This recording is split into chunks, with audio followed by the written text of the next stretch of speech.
Right. Good afternoon, everybody. Welcome to the Waipuna Halswell-Hornby-Riccarton Community Board Information Session Workshop.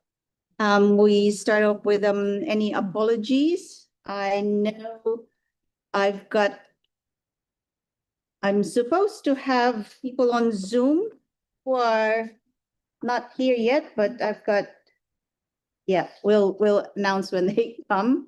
But for now, we've got, if you can just introduce yourselves to the gallery. So we've got all of Hornby here. So I'm Cody from Hornby. Helen Broughton, Riccarton. Sarah Brunton from Hornby. And Mark Peters from Hornby. Oh, because it's the Hornby local area plan we're talking. Sure. Marie from Halswell.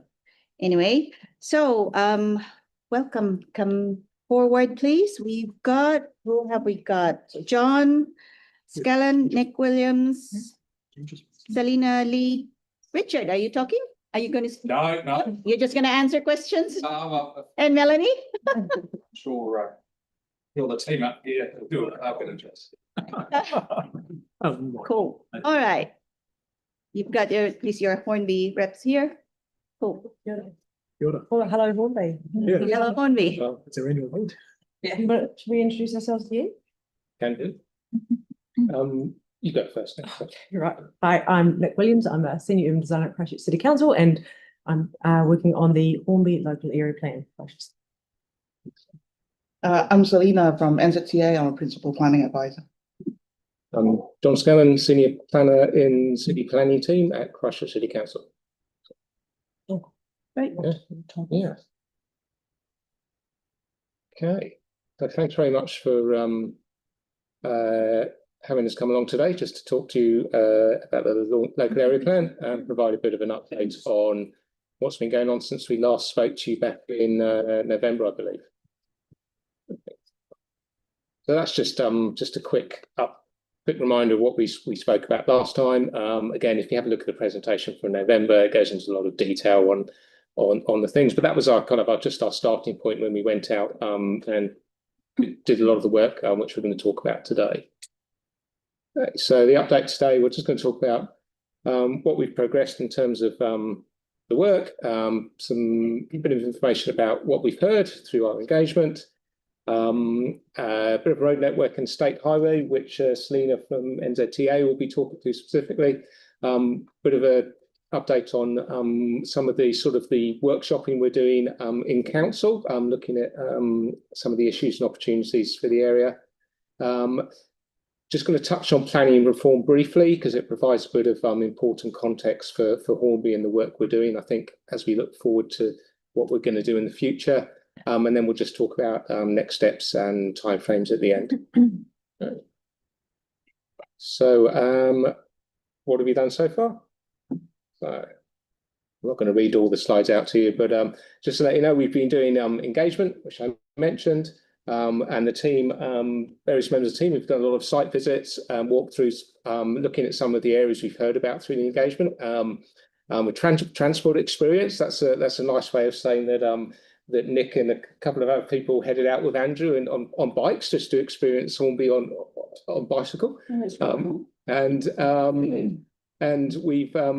we've also done some walkthroughs. I think you'll see the picture there. We did a walkthrough with the local community police officer as well, just to get some on the ground perspective of what's going on. We've defined some neighbourhood scale focus areas. I won't call them neighbourhoods. They're neighbourhood scale areas, which is a manageable area from a process point of view that we can really get into the issues and options of the area and actually apply some of the engagement feedback we've heard. We have looked specifically at some of the core key issues in the centre in particular and the neighbourhoods more generally. We've asked an economist to provide us a bit of a retail analysis of the Hornby Centre and its future and where it sits in the retail function within Christchurch and how it might change in the future with emerging economic trends. So that's been quite interesting, and I think it's fair to say that Hornby's placed very well for the future. We've completed a SEPTED analysis, particularly for the underpass and the surrounds, so that's under the railway line. That's been highlighted consistently as a particular issue. And we've also had geography students from the University of Canterbury they were quite interested in focusing on Hornby for a project, so we've helped them with it. Yeah. Okay. Yeah. So just engagement then. So our engagement portal we've had up and running, the Let's Talk page, and there's just a little bit of a snapshot there. You can go and have a look and read some of the comments there. So that's been quite useful. We've had that open from the start just for people to feed into as we've been going along. But we've also done some quite targeted engagement. So we spoke with the Residents Association and gave them an update. We've spoken with the Ministry of Education and health providers and Kangora. We've had a good conversation with KiwiRail and the airport around their view of Hornby, and KiwiRail in particular, obviously with a couple of lines going through. We've had discussions with the Freight and Emergency Forums. Just let you know that NZTA have led some of this work for us, and we've sort of tagged along and heard the conversation. We've had some youth engagement work, and we've asked Revision to do this, and we've just hot off the press, we've got the report back from them, which I think Nick might just talk to a few interesting points that have been raised through that. I mentioned the community police, and we're also talking, obviously, with the teams within council around local knowledge about what they know and what we can do. And, you know, represented by Andrew here today, who's just here in the conversation. And we've also spoken with landowners and business owners. So we've spoken to a few of the big industry players, such as Ravensdown, just to get their view of Hornby, and the Working Men's Club and the Hornby Hub and Dressmart. So covering off those sort of retail community functions. Had some good conversations with them. And we've also had a look at all the other things that are going along and some of these other projects that you'll be familiar with, Amy's Road and the Springs Road intersection, some of the ongoing topics in Hornby. We've had a good look at the engagement that's come back through that. Okay, so what have we heard? Yeah, so lots of things. I think it's fair to say there's been a big focus on transport and access related themes, and some of the safety issues in particular around that. Yeah, a lot of access across roads, cycle facilities, pedestrian infrastructure, and lots of comments on vehicles, both the level of traffic in Hornby and the types of vehicles in Hornby, which I think is probably to be expected. Those are not unknown issues. But more generally, we have heard from businesses in particular that they really appreciate Hornby as a strategic location. And actually the transport network is really vital to that for some of the businesses in the area.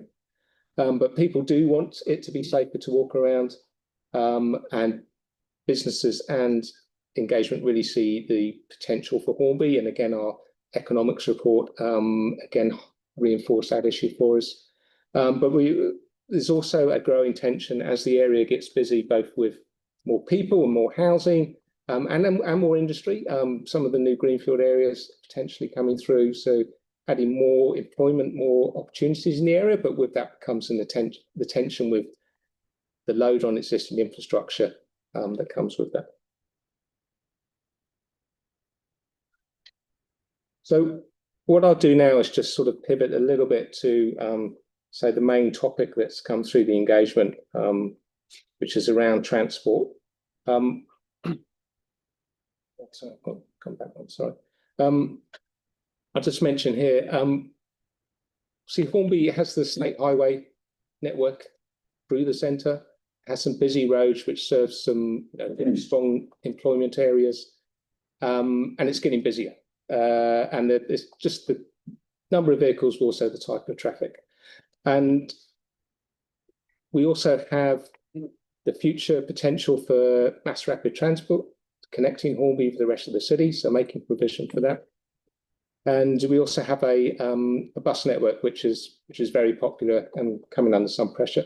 So we don't have the ECAN here today, but they are concurrently to the work that we're doing. They're looking at PT in the area, public transport provision, in particular the bus routes and what can be done there around capacity and actually serving new areas. So that is going on concurrently, and you can have a look at the ECAN website and look at some of the feedback that they've got specifically on the future of PT, and just noting that Hornby area is one of the highest response rates that they got when they went out and asked questions around the future there. So it is worth looking at that.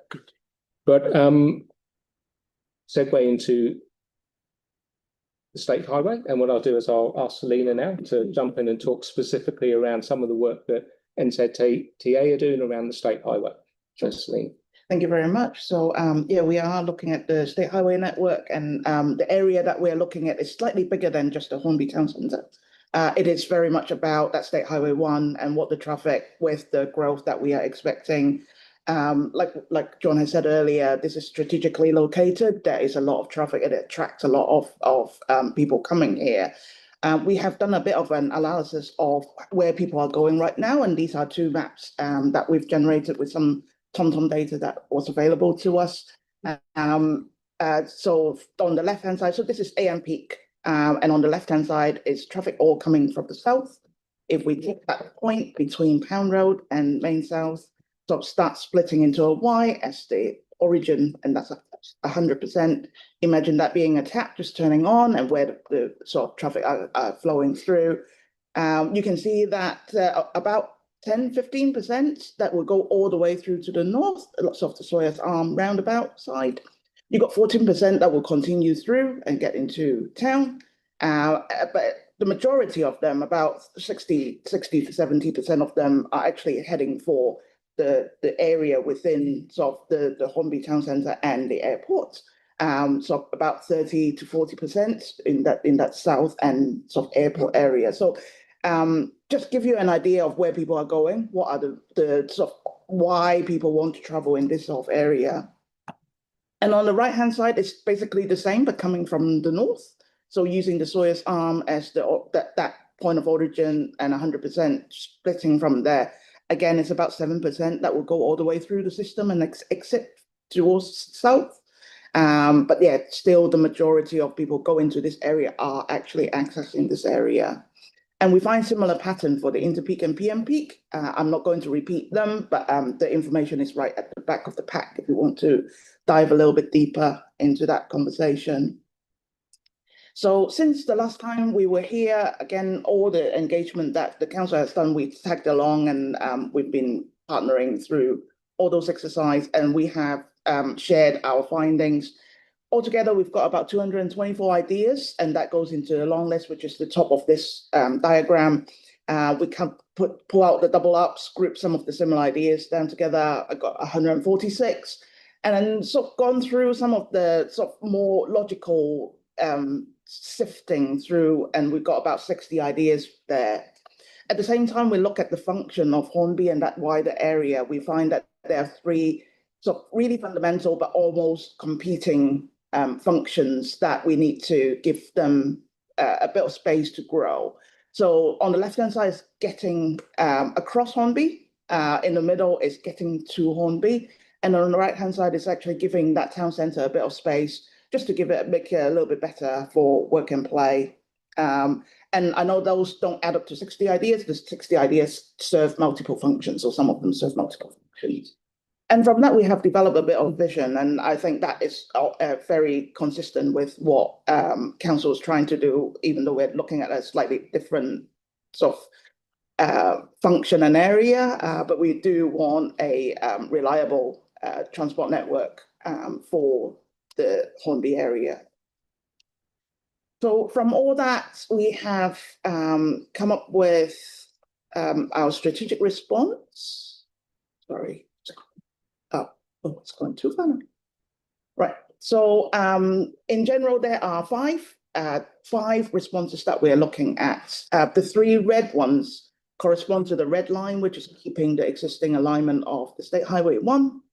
The green line is what if we keep the north-south alignment of State Highway 1, but connect that with the motorway. What would that look like? How would that idea perform? And then the fifth idea would be, what if we have a bypass further to the west? That line on the map is not the exact location. This is just an idea. We just want to find out how it performs, how difficult it's going to be, and generate that conversation with everyone. So there, that's kind of the general direction that we're going forward. We are undertaking some traffic modeling. We are, this engagement, again, all the feedback will come back to us, and it will be part of the analysis that we are going to undertake. Yeah, that's our side of things. Can I just ask a question just on this one? Is that okay? Oh, we've got Mark Oh, up. that's right. Are you done with your presentation? We've got another bit, but Yeah, keep going. you want to keep Yeah, going? thanks. I'll just brief. This is just really quickly, just to show you.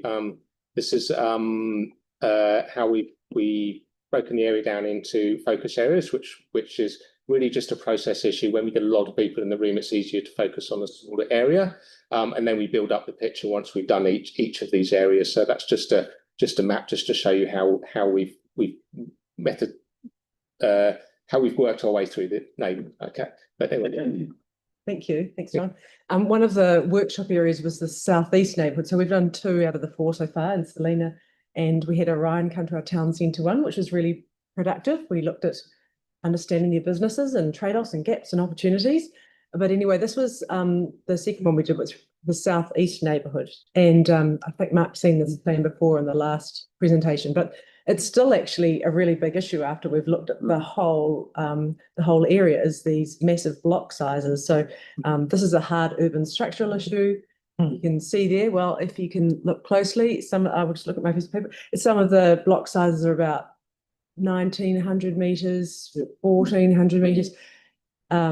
Ideally, there'd be 600, like in Riccarton and Hapanui. 800 to 900 is okay, but when you're getting this size, it's 2 and 2.5 times bigger, which means it literally is too far to walk. And also you don't have any corners or turns or options which way you might want to walk, and it takes too long. So it kind of undermines public transport, because you have to walk to public transport or bike. It undermines young children riding or scooting to school. They just can't. And also just popping up to the shop. So it may lend a picture as to why there is so much domestic traffic on this neighbourhood and in the middle of Hornby, because you do need a car to get there. So that's the hard issue. The soft issue is street trees. And we did have a chat with Orion, because this neighbourhood has a lot of overhead power lines, every alternate street. And so there is an opportunity for trees. There's not many trees in the street berm at the moment. The landscape is borrowed from the front yard, but as the sites redevelop, the front yard rule now minimum is 1.5. It's too small for a tree. So there's the potential degreen actually of this neighbourhood. So we have to look really closely about street trees for pleasantness, but also for stormwater mitigation. There's a lot of flooding along Springs Road, so trees and keeping the greening actually helps mitigate flooding for private residences. And then just a quick before and after in Addington, some work that John did previously after the quake about how, a little bit of greenery goes a long way, really turn a street around. And this is the town centre. The series of 3 rectangles indicates preliminary priorities. Some of the key issues we heard for the town centre, we've heard a lot of the Denton car park. We've heard it from Spokes. It's unsafe to ride through the car park. There's no path. We've heard from Vision now twice. First when they did Matatiki, and recently hot off the press from Monday's workshop that underpass is very unsafe in the car park. And they also indicated the corner of the chemist warehouse and trying to cross across to the wall, which is previously a new issue, but not surprising. So there's one big priority in that sort of northwest rectangle all the way down to the McDonald's corner. They also cited that as another hotspot crossing across there. The second one down, so on the angle, is this idea of a runway to runway airport connection. You've got Southern Express coming down from the north, and then you've got Wigram, Awatea coming up Springs Road, potentially Amy's from the south, and then you've got a desert in the middle of Hornby. So if we're really committed to providing a more affordable way to get around that's attached to fuel, this could be a really great connection you could get from one runway, effectively all the way to the northern the airport. And there are a lot of jobs around there, so that could potentially be a great connection. people. So that's another opportunity, priority. And then the third one, 3 and 4 there together, is this east-west rectangle.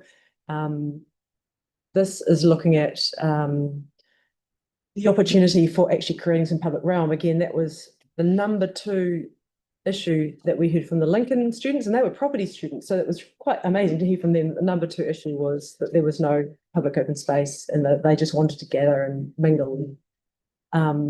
So there is an opportunity with Main South Road, especially on the southern side, because it's sunny. You don't often get many town centres that are sort of an east-west with a sunny one. Mostly they're north-south and Christchurch. Anyway, there's a lot of opportunities there along that edge in particular. And if there is future public transport coming along there, you've got a lot of reasons to be in that street. It's the public realm. You can get your active frontage. You can develop this idea of a mixed-use centre. And the idea of a mixed-use centre was something that came out quite strongly in this economic development report we had engaged, is that all centres are really looking to diversify with all the ups and downs and volatility of the market and globally, and retail is changing so fast that they need to really develop themselves into mixed-use centres. So what does that mean for Hornby? We've heard, for example, from Christchurch NZ that there's this opportunity for gateway to the airport, gateway to Antarctica. There's a lot of people coming through the Christchurch airport who could be staying in Hornby. So there's an opportunity for co-working space. There's no office effectively in Hornby. Young people have cited more entertainment. I mean, I don't know what that means these days for young people entertainment. Maybe it's not movie theatres anymore. So there's lots of mix of activities that could potentially come to Hornby. But what we do know is that they will locate where their customers want to be. So they will locate an attractive, pleasant, really nice area. They could go anywhere. So to really attract them to Hornby, developing great streets is really an economic development strategy, because we know mixed-use centres create 5 jobs for every 1 retail job, but sort of mono retail centres only create 2 jobs. So you could effectively more than double your employment base by moving to a mixed-use centre. And right, that's up, down. The last slide effectively is the same as the other one, but just sort of, I guess, spatially shows a little bit clearer about where the linkages might be. Key corners, obviously, that McDonald's corner needs a lot of work as well. And then the Tower Street roundabout down the other end, that you know about that. That's just a nightmare for everyone. And then I've just put a red line, this opportunity that the south side in particular could come forward and really be that active edge. But I guess, yeah, the key message is good streets really are a circuit breaker for Hornby because it unlocks these opportunities for so many other good things. Right, and on to planning reform. Yeah. I won't dwell on this too much. It's an evolving thing, but I think really just for Hornby, what the planning reform potentially means is more mixed use, both in the centre and in the surrounding neighbourhoods. Potentially further changes to zones around Hornby in terms of residential activity, and that's coming through planning reform in the national policy direction, which is still a work in progress. But what it means for Hornby, it offers some opportunities and potentially for more growth in Hornby, which is obviously great for the centre. But it really just sort of turns up the dial a bit on some of those tensions which we've already identified around growth and infrastructure. So it's something that we're keeping an eye on. And I think perhaps Nick touched on in terms of one area it could particularly be significant for Hornby is around the green space in Hornby and the ability of council to regulate for green space on private developments, potentially significantly diminished under the new Planning Act. So the emphasis there will fall on the public realm in particular to maybe do a bit more of the heavy lifting in terms of green space. So that's something that kind of provides that extra sort of context that we're keeping in mind. Okay. There we are. So next steps, we're going to keep on working on the areas we've identified and start identifying options. We want to start engaging more directly with stakeholders on some of those options and with the community on whether the priorities and how we're framing those options are right. We want to obviously manage the viability, the feasibility of options, both within council and with the community, and then work out what our timelines are, because we're looking at Hornby as a 10, 20, 30-year project. So we're going to look at what can we do now, what can we do in the short term, what do we have to build towards in the long term. So that's that we want to sort of frame those up. So we're not raising expectations, but also we're not saying everything's going to happen in 3 decades' time, because I don't think that's great either. Okay. And there's just in terms of the immediate work we're doing, which is just working towards the plan. There's just an indicative timeline to where we are at the moment and where we plan to be in the next 6 months or so. And you can see we're aligning it there with the work that NZTA are doing around the state highway, and also with Environment Canterbury's work on public transport. Okay. And with that, I think we've got time for questions. Right, thank you, John, Nick, and Selena. That's great, thank you. So, okay, I've got questions from Mark, myself, and then Cody, and Sarah, and Helen. Go ahead, Mark, please. Thank you. Thank you. Looks like a very comprehensive bit of work that's been done and is still in the way, obviously. Interested to hear the commentary around the underpass. Were you aware from your talks with perhaps the manager of the hub, Jason Marsden? I think he's got a set of plans in the corner of his office of the underpass with a possible widening out to a full road. Yeah. That has been passed your way. Yeah.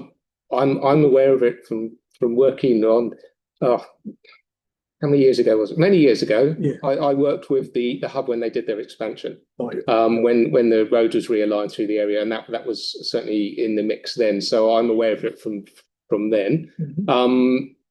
Yeah, I mean, certainly the project team will see it, and it's something we'll consider. Whether that's worth teasing out and perhaps doing a quick feasibility on it. Yeah, it's one of the options when you look at the issue is with the underpass, and we've got a safety issue there, and it's an access issue, and it's not really great, and it's well used by the students coming down into the centre from the schools. Yep. So what can we do about it? And certainly that could be an option that's in the mix, and it will go through the same process of pros and cons. Yep. Yeah, because to me that kind of saves a bit of the safety issue by making it more used. Probably relieves a bit of the traffic pressure out of the back there. Yeah, I mean, I agree. There's a whole bunch of other things to consider with that sort of option, which is just beyond the immediate sort of safety issue. Be interesting to have it as part of the sort of thought process to make sure we've got that considered. Kiwi Rail have been involved with the. Yep. Yes, we've spoken with Kiwi Rail. Cool. Yeah. One of the big questions that I keep getting asked is the industrial line that comes down into Hornby, disappears into the industrial area and goes kind of nowhere. Do you have any word from Kiwi Rail as their thoughts on the future of that line? They're looking at it. It's part of an ongoing process. I don't want to speak for them, but I think the term was under review. So whatever that means for Kiwi Rail. So we haven't heard the outcome of their review yet, but yes, we have spoken to them. Excellent. That'll be something for us to continue to have conversations with them about as to whether there can be perhaps for public realm that take out of our mayhem. MRT, you've obviously had conversations with Ravensdown, and I know the conversations I've had recently with Ravensdown, they have no intention ever of moving from their site.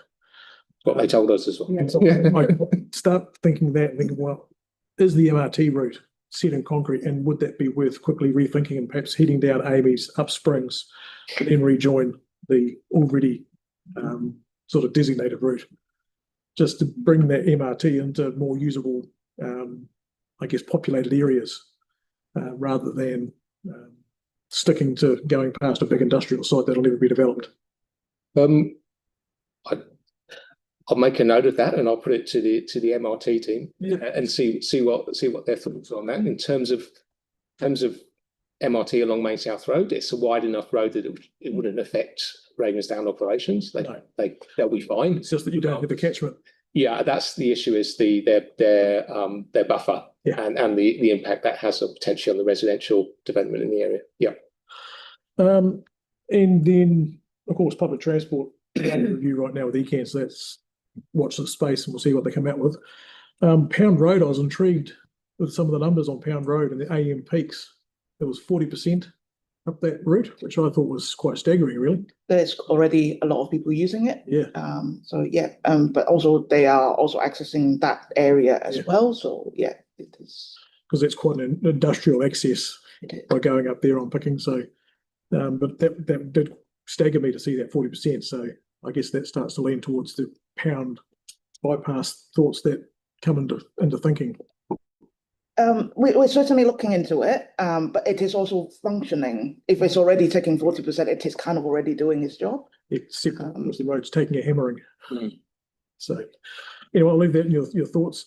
The future resource planning you were talking about there and potential higher density is perhaps coming into thinking that we might have a higher density than what's been proposed already.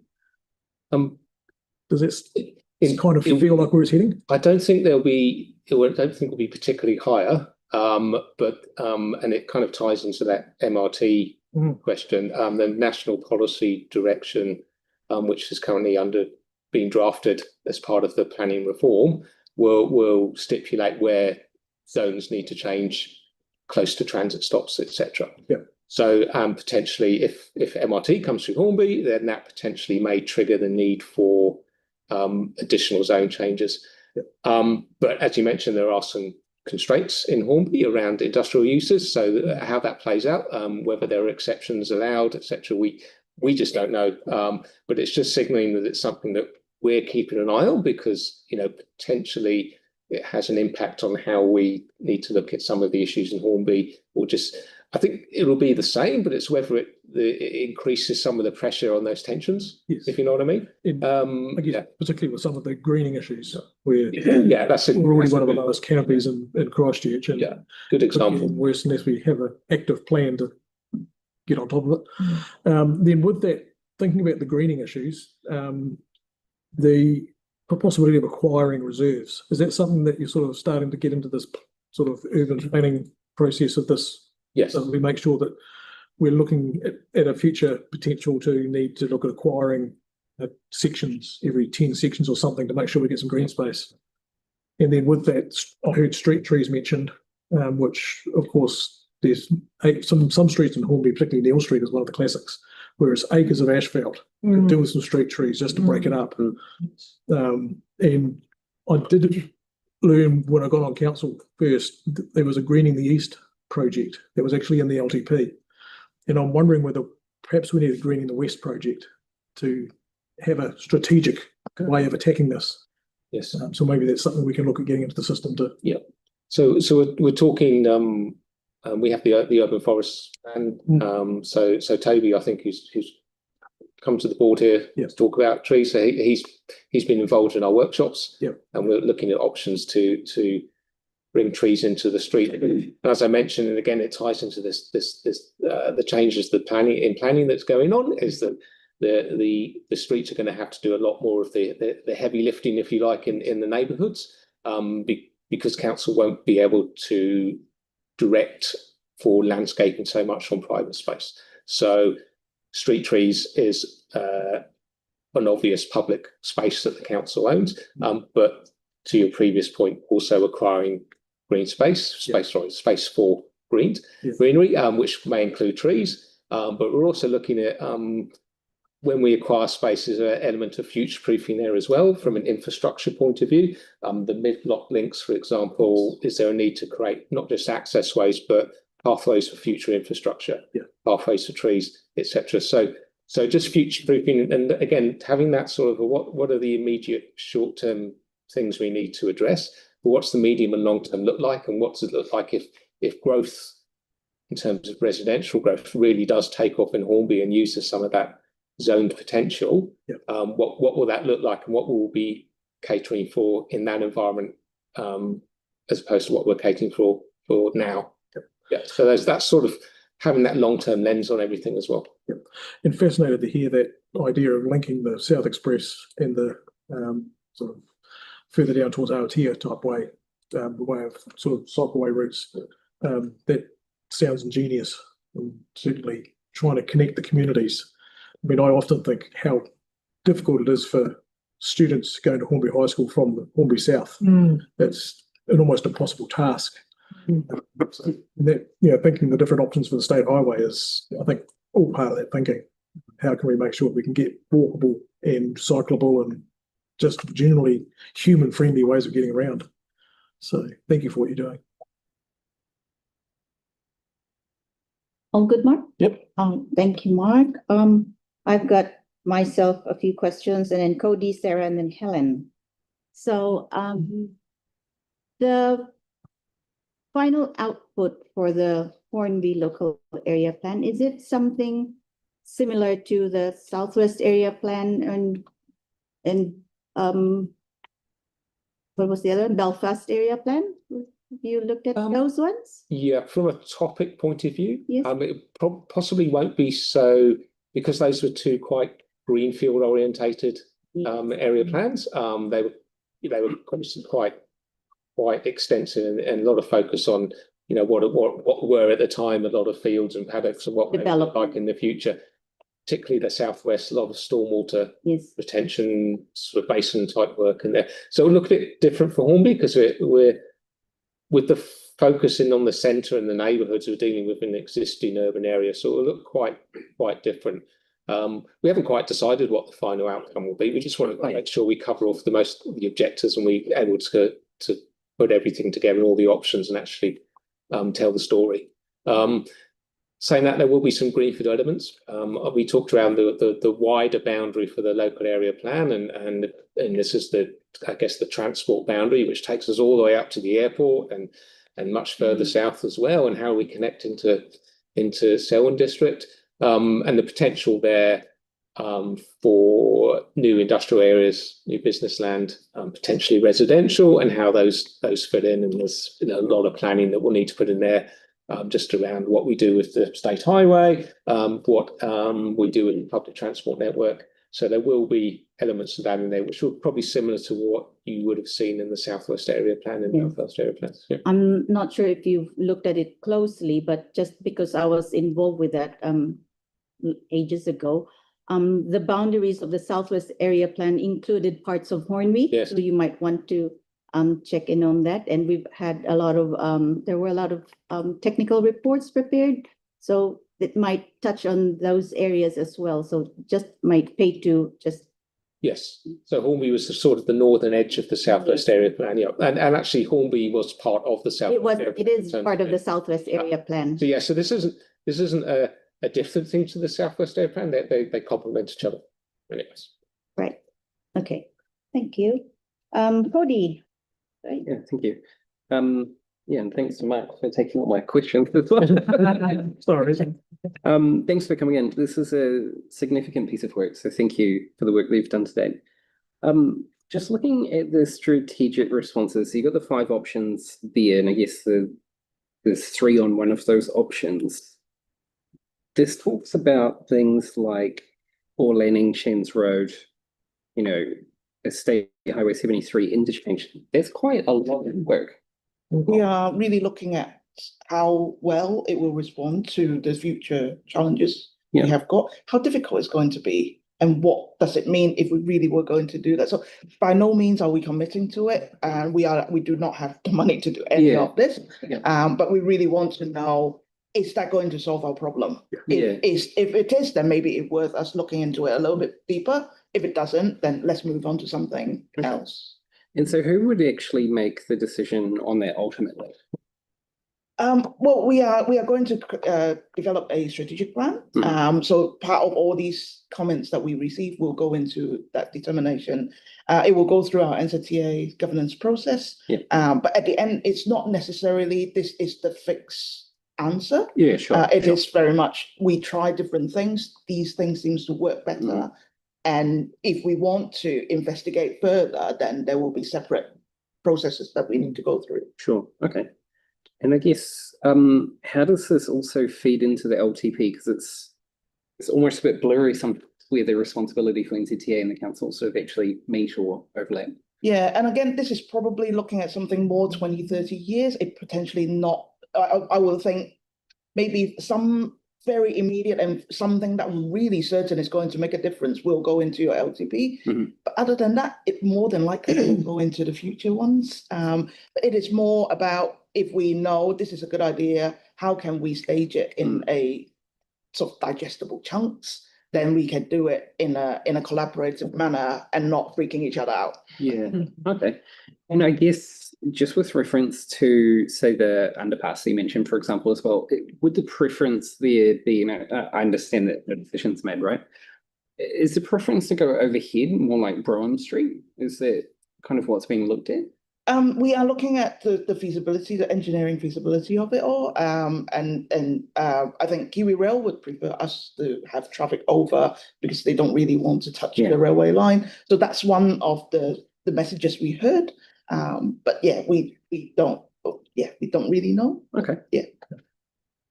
And I guess big things I've also heard about as well is particularly from the northern side of the railway line, just around local school safety. We've got some school zoning changes also coming as well in the area, and also access to health services. Is it all being considered? This work? As part of that would be in the wider local area plan context. So we talked about the access from the schools into the centre so that would be looking at the pedestrian routes under the railway line. So that's again one of the focus areas for the work, is to look at the options for that. We have engaged with health providers. So there's a question around there being not sufficient provision or Well, it's accessibility generally in terms of the provision, but also actually being able to get there. Yeah, so I think accessibility to any service is one of the themes that runs through all the engagement we've received, and it's whether it's getting to the local park or getting into the centre or getting to a health provider or reaching even a future potential MRT stop, for example. There are some permeability issues within Hornby. And sometimes it's not necessarily a case of there being a lack of provision. It's just difficult to get to. So that's one of the things that's really come through quite strongly in the work we've done. And one of the focus areas I think that we're looking at to address.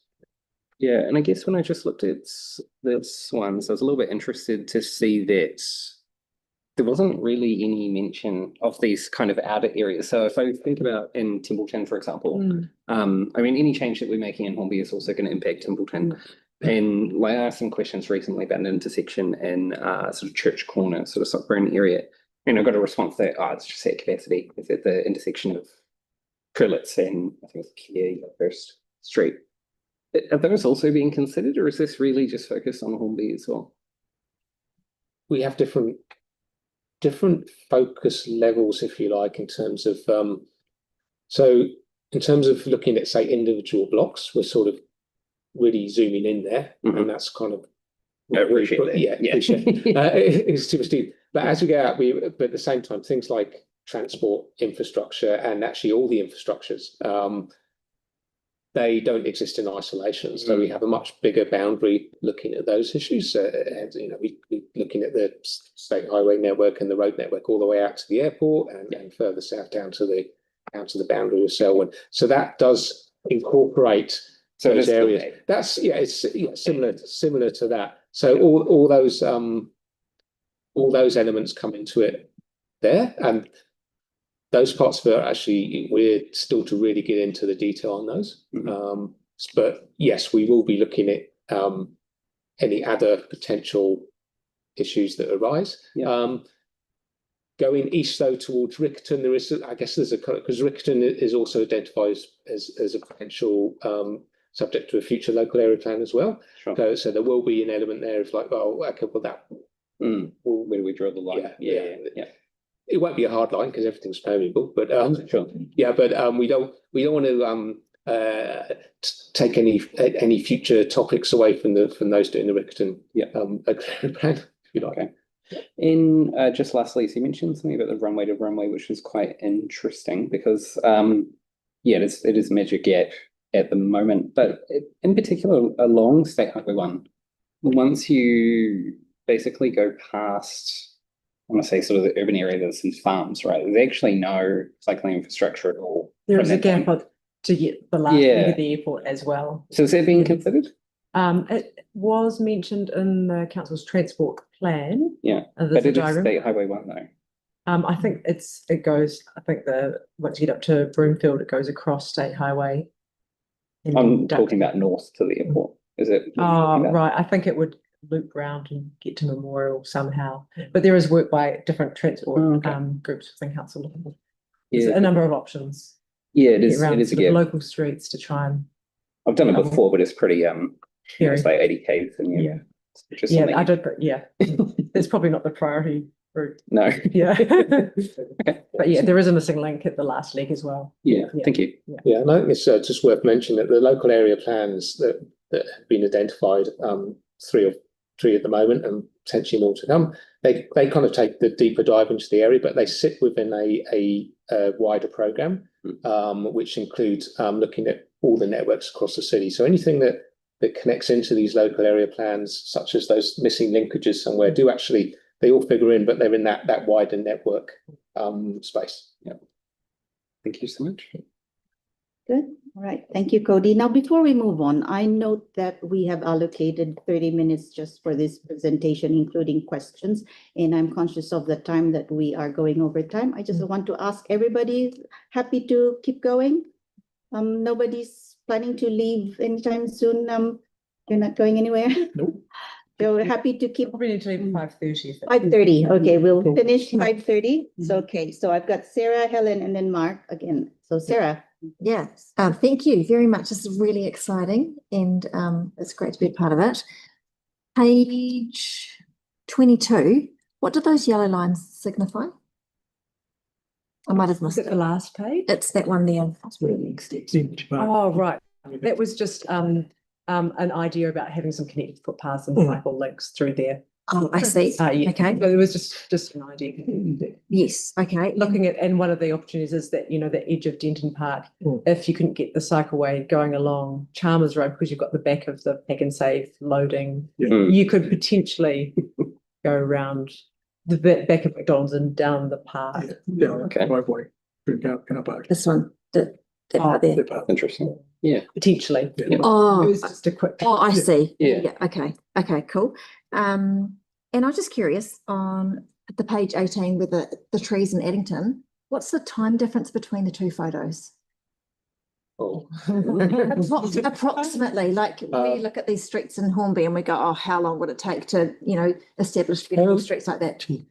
so I'm just trying to think. So yeah, so this was Addington was a neighbourhood. It was part of a neighbourhood improvement plan. Yeah. It was the plan was drawn up in the early 2000s, and I think it was implemented around 2010, 2011. Marie's going to help me. I could find out the dates for you, but I was just curious to know, like, you, I mean, I think about trees in our section and how long it takes to grow, but yeah, they they 10 years.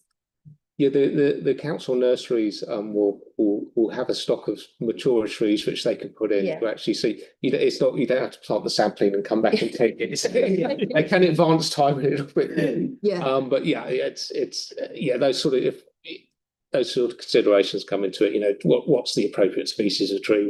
It's just a really cool image, I think, because particularly because some of these streets in Hornby have been so barren for so long, and then you see that it's quite encouraging. Interchange. What does the interchange mean? When you talked about the state highway, sorry, I wasn't sure. Was it on a slide or? It was the State Highway 1 and 73. It was talking about an interchange. Just when you talked about it being The five options. a lot of work, Cody, what does that actually mean? At least in my mind, an interchange is, you've got a big circle thing where you sort of drive, like an off-ramp type thing. Something like that, a big roundabout or something. Okay. Something just a little bit more than just an intersection. Yeah. Right. Okay. Get off a major highway and get onto another. Gotcha. Yeah. Hence why it's a lot of work. Yep, that makes sense. I'll leave it for everyone else. Thank you very much. All right. Thank you, Sarah. Helen, and then Mark. Yes, one thing you haven't mentioned is the growth in what is Selwyn. And there's another major project by the Carters to the left of Lincoln coming through, about 3,000 houses, which I hadn't understood. So I think it'd be helpful to sketch out what's Impact. possibly planned, because then you'll get more traffic on this road. And so my view would be that you need to move to the south, you need to get onto that Pound Road. The trucks in particular have to go onto Pound Road and avoid the shopping area. Because I find actually when I go into Hornby, I'm always quite shocked at how I feel after Riccarton, even because there's so many trucks on the road. So I think trucks and can they be managed better and away from the commercial centre if they aren't going there. If they're going there, that's fine. But they're often heavy trucks for industry. And I guess the other thing I'd mention, you don't talk about industry much here, because that seems to be a feature of Hornby. It's probably the most industrial area in Christchurch. And it's got its pros and cons too, because the people are quite connected. They've been working together for a long time and they go to the pub together and they know each other. But that's old Hornby anyway. So there's an interconnectedness there, but they've got industry as well. And it's all about the jobs and keeping the jobs local. It's jobs, yes. And it's like, yeah. and I don't think anyone complains about it who lives there about the jobs. So it's seen as a positive. Yeah, absolutely. It creates the traffic issues around trucks. I don't know what, it's quite a complex. I would like to see the town centre there and the housing kind of protected as much as possible in terms of what you do, and the industry becomes something else. But whether that's feasible, I don't know. So whether you can do a subsection on industry. In the final report, or Yes, no, just as you go through this. right? Do you need to do anything around industrial roads? Industrial pathways. Yes. Yeah. So it is definitely part of the conversation, Yes. and we've been engaging with some industry Big industry. in the area. Yes. We've Green Tech, Christchurch. Christchurch NZ as well. But have done some work for us as well. Yes. The Freight Forum, who we've spoken to, talked around some of the issues they have. And the other thing I've heard from, I don't know if I've heard it from Hornby people, but have I heard it from restaurateurs or something? I've heard there's a lack of restaurants in fact. There's no sort of little area with perhaps ethnic restaurants where people can go and it's relatively cheap. They've got the Hornby Club. Yes, but possibly you need something else somewhere. Coffee bars and restaurants. I think we've got about every brand of fast food. Right. TikTok. The young people said, we love the fast food. Something you've probably not mentioned. Yeah. But I don't know, all that growth in silver. Look, I don't believe we're running out of time. Yes, Just I a don't believe, question. sorry, can I just say something? I've just read something from one of our planners, is that the local amalgamation of councils and the new planning bill are pressurising each other. So in other words, what am I trying to say here? I don't think we'll keep what council's recommending as its boundary. I think we're going to include a broader area.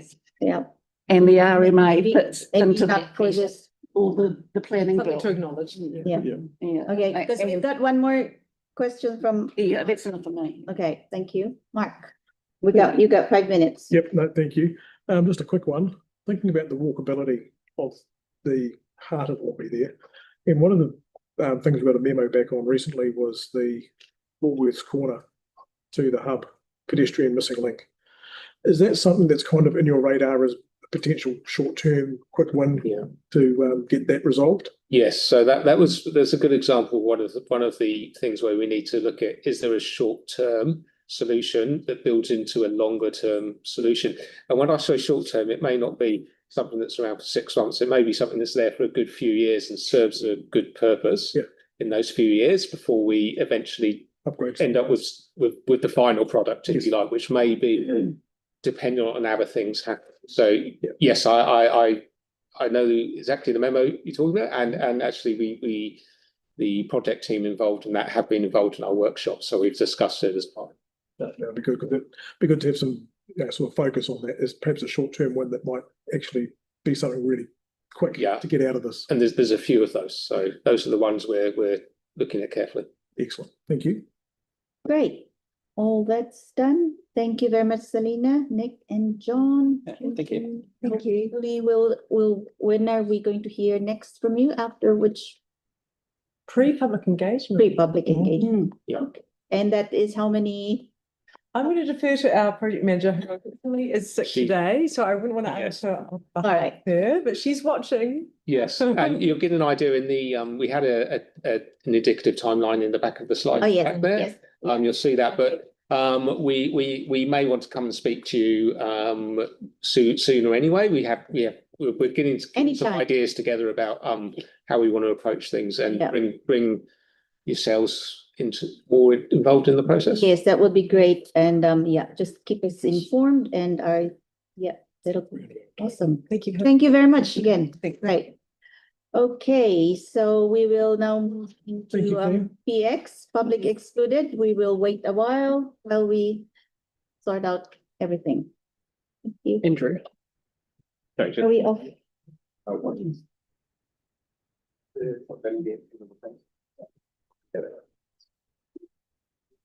We're not. I do it regularly.